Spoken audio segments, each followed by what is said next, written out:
for checking into Trapanischoice. Just want to see how everyone's going, if everyone's staying isolated, or for those who are still out there working, how you all going? You getting by? You're staying sane? Now, I think I just want to start off this podcast talking about this microphone that I've got in front of me. And I'm not going to, I'm not trying to plug the microphone itself, the brand or whatnot. I want to talk a little bit about when I purchased this microphone. Now, it's a very specific microphone for, either recording vocals or podcasting. Anyone buying this is buying it for a specific reason.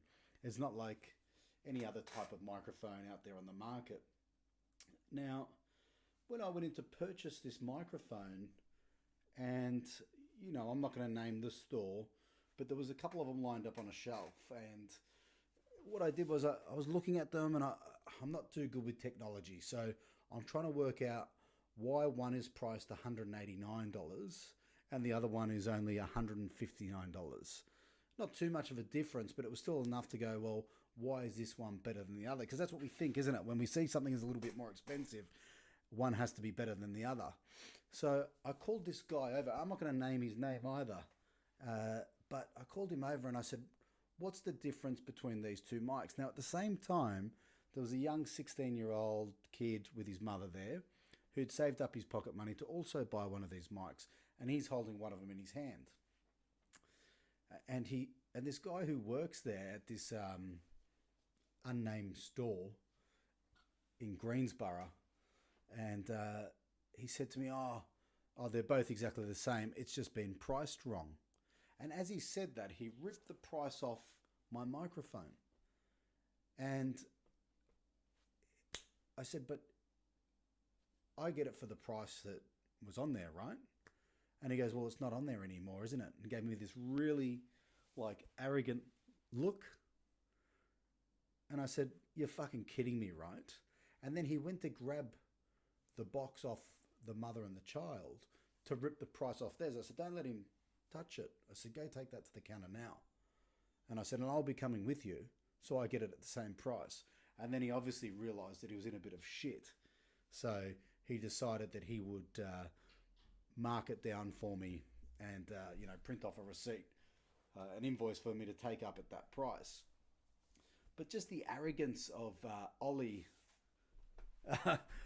Ollie was his name, at Greensboro JB. What a fucking wanker. I mean, clearly I was buying the microphone to record something. And if you had a thought for a second that I wouldn't have spent the first fucking 10 minutes of my first podcast on my own talking about how much of an absolute wanker you are. And he thought, I don't know, how he just thought he was really fucking good. Mate, you're named after a fucking skateboard trick, and the most basic one at that. An ollie. Any cunt can do an ollie. My 3-year-old son can do an ollie on a skateboard. You're a fucking wanker, right? And then next time you think about being smart or whatever, why don't you fucking actually look at the product that someone's buying and going, are they going to record something that's going to be out there for everyone to hear about me being a piece of shit? Now, look, the manager was lovely, and I told her that I felt like, a 10-minute shower isn't going to wash off how I feel and how horrible I feel. She was a lovely lady, and she actually really looked after me, and she was quite kind. So I don't want to say anything wrong by her. But this guy, Ollie, just got under my skin, and just really fucking pissed me off. It's like you're in retail, and you're there to make the customer happy. And all I was doing was asking a simple question, very innocently, and you tried to take advantage. Now, I hope that makes you feel like a big man, Ollie. I hope you feel really, really good about yourself. And, let's hope you don't get the coronavirus or anything like that, or you don't have any lung conditions. But, look, I don't want to harp on it too much, he's doing his job and he's trying to make, an extra $20 for a multi-million-dollar company, but that's fine. You're probably getting paid your $25 an hour and whatnot. It probably means nothing to you of whether I got it for the 159 or the 189, but you still had to be an absolute wanker. You're a jerk. Take a look at yourself and use this. I want you to use this as therapy. I feel like a bit of a doctor now. And I want you to reevaluate yourself and maybe think, am I just a fucking piece of shit or not? Like, what are you? I want to know. I don't understand what you are because there was no point in doing that. But anyway, I don't want to harp on about you anymore. I think I've got it off my chest, and I feel like we can move on to children. You know, I think that's a good segue into my son. You know, he's 3 years old now, and it's quite funny. Like, he likes to watch the same shit on TV every fucking day. He's a lot of fun. Don't get me wrong. You know, he loves his sports and everything. But when he gets that TV time, he wants the same bullshit YouTube channel, and it's hilarious. It's actually quite funny. The first time I watched it, I thought it was very interesting, but I watch it 50 times now, and it gets fucking boring, and I find myself really analysing it. Like, what it is basically this American family. I'm going to say they're a little bit well off, just from the surrounding houses and the house that they're in, and the fact that they've got so much time to film this bullshit. But it's basically the Grinch, and the family dress up, and the kids get involved. So they're exploiting their children, who the daughter would be maybe 4, 5 at the most, but she's a very young 5, if she is. And the son would be, I'd be younger than Mason. He'd be 2.5, 2. And they're exploiting these children in these videos too, because really what I've, just from watching it, it's like, now, the husband, he's balding, he's very average looking. And his wife, well, she's quite attractive. And what I've come to terms with, it's not even for the kids that this is about. It's the mother. And she never made it as an actress. And now she's found herself married to this low-life scumbag piece of shit. And she said to him, if you don't do this, don't ever think you're getting in these little shorts again.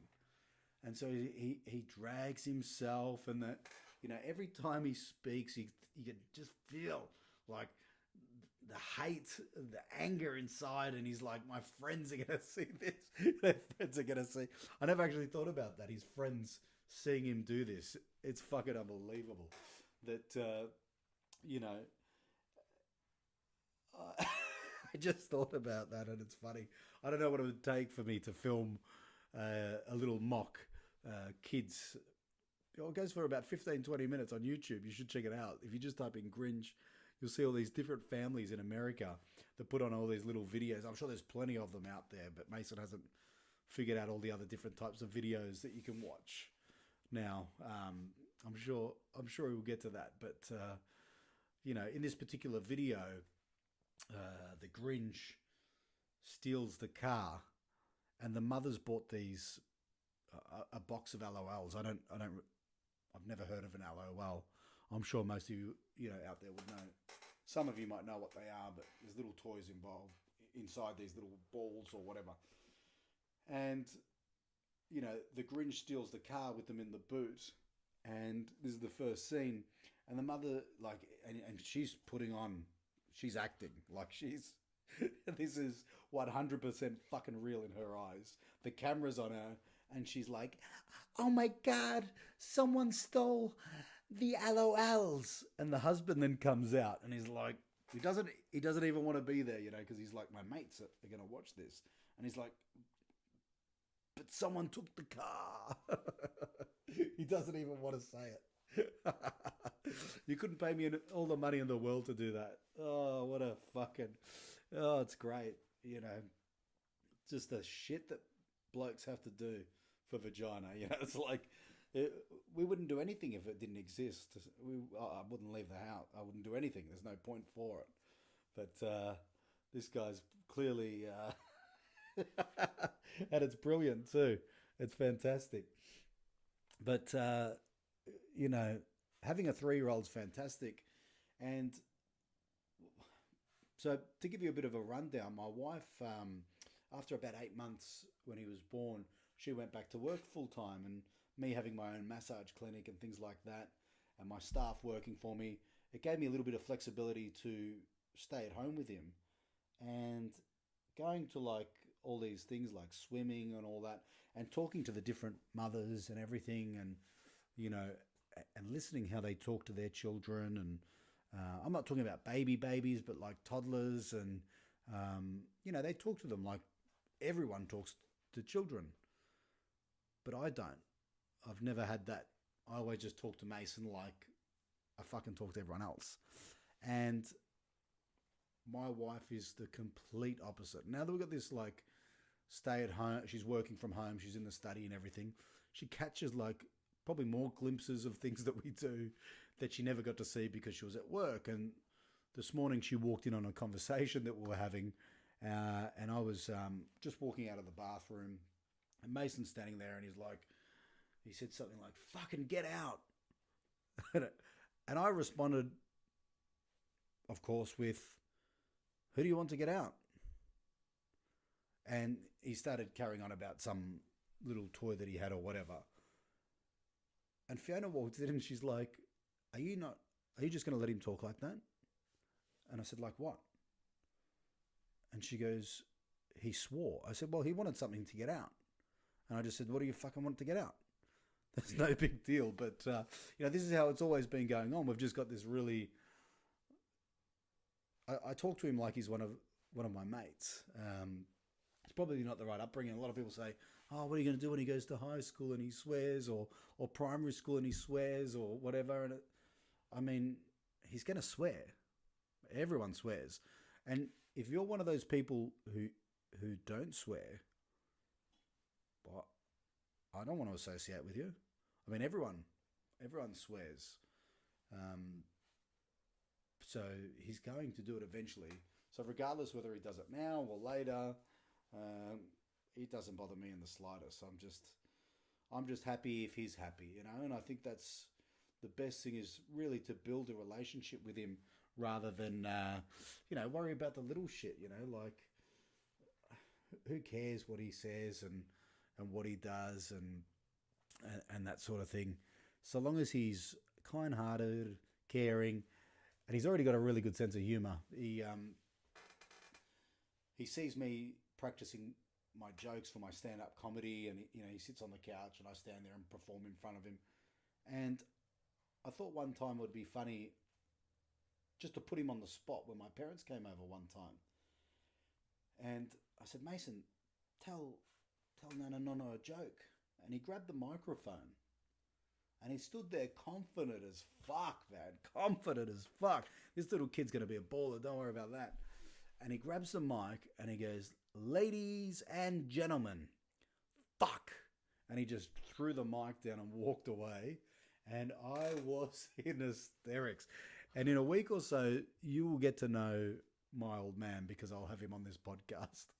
And it's to see the look of horror and shock on their face that their 3-year-old grandson spoke like that is just incredible. It was one of the best things I've ever seen in my life.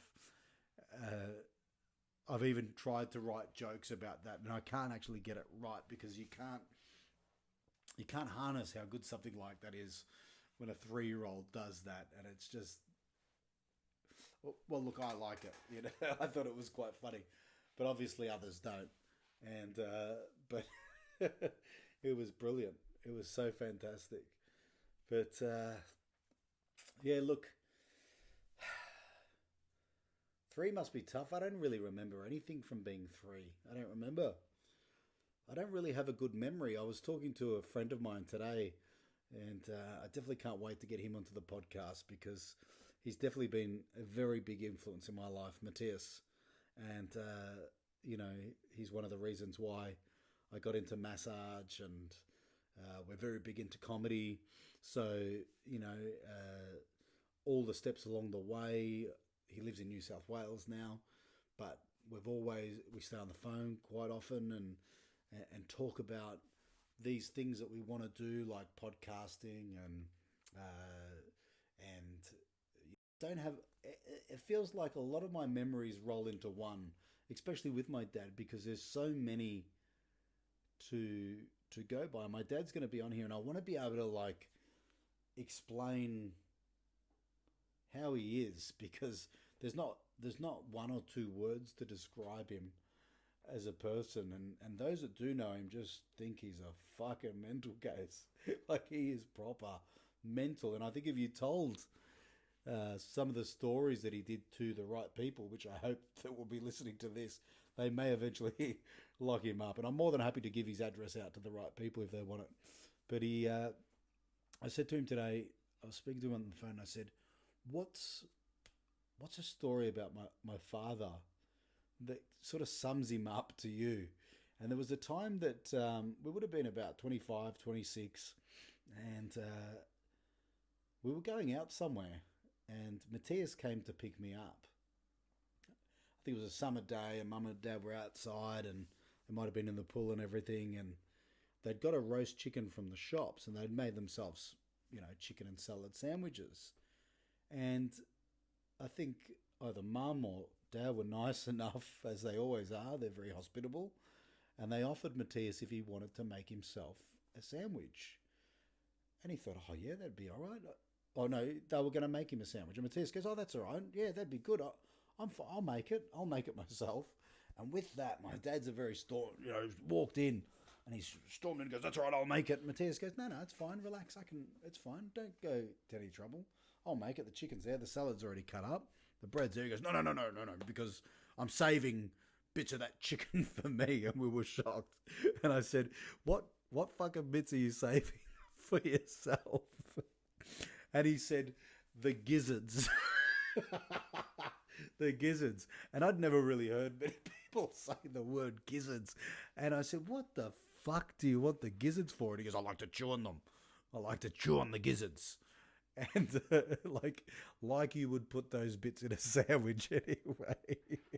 And I thought it was a brilliant little story just to sort of sum up who Bruno is. He's a very, very interesting character. And it's maybe why I'm a little bit the way that I am as well. A lot of the time I always thought that my thought processes were normal. But it's clear watching him, is it not? And I think how I offend people, and especially those closest to me with my bluntness and the things that I say, if it's not right in my head, it's not right. And I let people know. I think I get that from him, but he's 10 times worse than me. I was reading this book to Mason the other day, and I think it said in it, what was the quote? I'm not tense, I'm just always alert. It actually reminded me of a time that I was walking past my dad, and I like to think that I'm more chilled out, carefree, in that, in most things. If I get passionate about something, you'll know. But in every day to day, I'm pretty chilled out and relaxed. And I as we walked past each other, just unintentional, I just brushed past him. And I felt like every muscle in his body was just on. Like this cunt was ready to go. And I said, Dad, like, that's not normal. You need to relax. And he goes, I am relaxed. This is me relaxed. And it's just surprising that this guy hasn't had a heart attack yet. And all my life, like, he was a really strong character. When you're a child, you look up to that and you're like, man, this guy's strong. Like, he's not scared of anything. He's fearless. He's just, he's strong, such a strong character. And as you get older, you start to see through the holes a little bit. And definitely, I don't want to harp on about the coronavirus, but it's definitely a topic that it's got him fucking shaking in his boots. I went over yesterday just to pick up a couple of things. And I'd called up beforehand, obviously, like we are in isolation, so don't want too much contact. And I just said, look, I'm on my way over. I'm going to drop something off. They've been in isolation too as well. So, can you just bring it out the front, just quick exchange, and I'll let you guys go.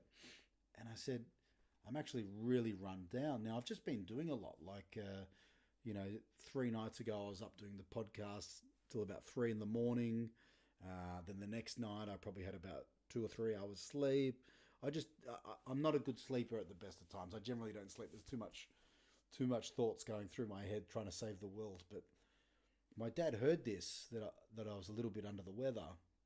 And when he came over, he stood about 4 meters distance from me because he's so scared of catching this coronavirus. And basically, since it's been aired in the media, I don't think he's missed a minute of watching every fucking thing. And it's amazing what media does to people, and the way that it basically manipulates you into feeling a certain way. And that's what they want. This is what the media want. I generally don't listen to the news. I don't like reading as much, so I never really read the newspaper. But if the news does come on while I'm listening to the radio, I'll just switch it onto my own music. I think that they just put so much negativity into that shit. The second you wake up in the morning and you're driving to a job you probably fucking hate, and you have to listen to, a house fire and 3 people were burnt to death and this and that, first thing in the morning, so much. And I can't do anything to stop that. So me knowing that information is only going to subconsciously bring me down. And I can't have that. I can't deal with that shit in my day. I want to try and be positive and stay happy. And, so I probably spend most of my day listening to podcasts or music just off my phone or something like that, rather than listening to the news. But look, I guess this has drawn me in. I wake up and I want to see that. It's like have I won Tuts Lotto? Like I'm checking the numbers, the figures of the people who contracted it overnight and who died. And look, in Victoria, I think we're doing pretty well. I think most people were definitely on board with staying isolated well before the events that took place. But I do feel for those countries out there that are really struggling. The numbers are astronomical, and I just hope that we get through this sooner rather than later, because I'm missing a lot of the faces I normally see, the friends that I normally get to catch up with, and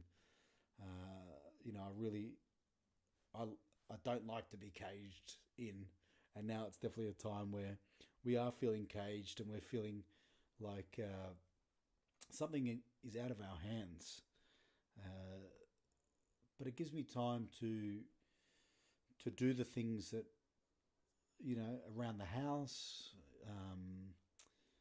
cooking. I've got my father-in-law staying with me, and, his Chinese background. So, we talk a lot about food and cooking and spending a bit of time and knowing about, his culture and everything it's quite enjoyable as well. So I'm trying to look at the positives in this. And it's quite funny because, the number one thing that they say is hygiene. We need the hygiene to stay up. You need to be washing your hands several times a day, stay clean, this and that.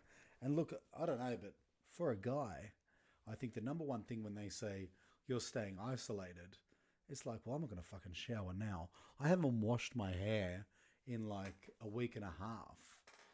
I decided that I'm not wearing deodorant.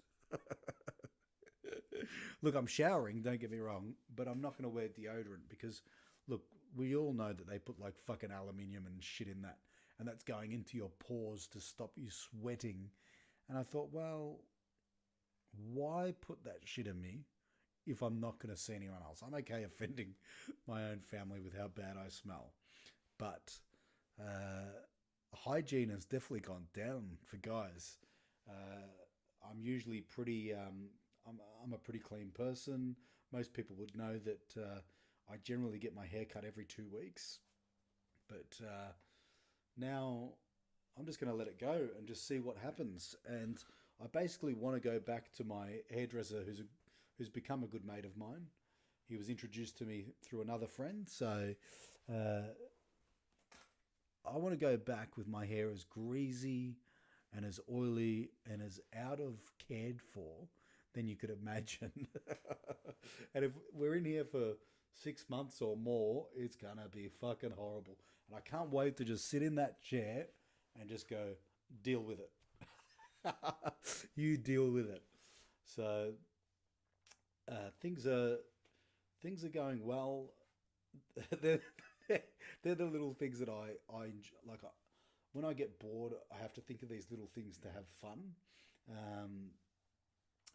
My wife, she's working from home, and she's got a pretty full-on intensive job. She works I won't give out the company, but she's quite high up, and they've got a lot of shit going on at the moment. Obviously, with finances and staff and all these things, and a lot of board meetings, and obviously they're doing it through online, through and phone calls, and I try and think of ways to fuck with her. And I thought she was on a video call the other day, but unfortunately it was just a voice call. And I walked in with my hand down my pants like I was grabbing my cock. And I said, babe, quick, the app tells me that this is the perfect time of ovulation. We've got 15 minutes. I've already been rubbing it out, so it'll only take me about 2 minutes. But unfortunately, she wasn't on a video call. She was only on a voice call, and she cut me off way before I got through with the sentence. But I just get bored, and I like to fuck with people when I'm bored. I've pranked people all my life with even my dad. Like, just every time I've called him, I mimic his voice to him. I talk to him as him every single conversation I've ever had. And sometimes I relay things back to him he said to me when I was 15. He's got these little comments and phrases that he would say. One in particular was, every time before I went out, the only thing he ever said was, keep your wits about you. Now, keep your wits about you. What the fuck does that mean? Is that like when I'm snorting coke off a hooker's ass, Dad? Like, does that just mean like, just know what you're doing? Like, just know what you're doing. That's keeping your wits about you, right? Like, I know I'm being whatever. Like, he never said, now, son, look, there's going to be influences out there that I think you should steer away from. And, I want you to be around good people. And you know what, son? Go out and just have a good night tonight, and I love you. And if you need anything, give me a call and I'll come pick you up. It was just, keep your wits about you. And he'd done his job. I guarantee you, if I called him up and I said, Dad, I was keeping my wits about me, shit went out of control, and, somehow I ended up like drinking too much, and I've been vomiting, and then someone told me to do a bit of coke because that would straighten me out, and then a fight broke out, and I've been glass and I've got blood pouring out of my head. Can you come pick me up? And he'd go, didn't I tell you to keep your wits about you? Didn't I tell you to keep your wits about you? What the fuck does that even mean? Oh, geez, I can't wait to get him on here for you guys to see. But look, I think that's a great little story to end it on today. And just remember that I've chosen to do this so you don't have to. Remember, it's Trapani's choice, okay?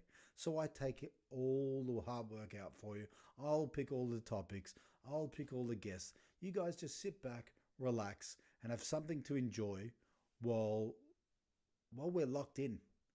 And yeah, I might be getting a little bit crazier and crazier each time I get on here. And unfortunately, it's a bit of a hard time because usually we get to talk about,